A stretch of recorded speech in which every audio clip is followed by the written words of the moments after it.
I've always rather liked the Audi A7 Sportback, but was never a fan of the shape of the tail lights. They reminded me of goopy, droopy eyes. The all-new A7 Sportback fixes that the resulting rear end doesn't look bad.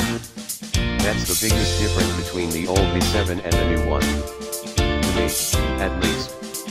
The rest of the new A7 Sportback has all the familiar Audish lines and holes and strips of LEDs. Consistency is key, I suppose. Audi also chose to call it a coupe in the press release, a detail which bugs me but shall address no further.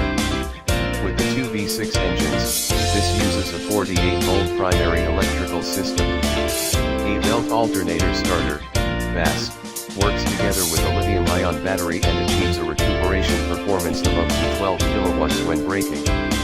At speeds between 55 and 160 kilometers per hour, 34.2 to 99.4 miles per hour, the four-door coupe can coast in freewheeling mode with the engine deactivated and then restarted comfortably via the BAS. The 3.0-liter V6, which is what the car will be initially launched with, produces 340 horsepower and can hit 62 miles per hour from a standstill in 5.3 seconds.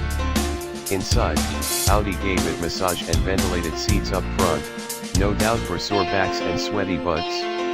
Audi says that the A7 Sportback will launch in the German market in late February 2018, with an American launch most likely to follow shortly after.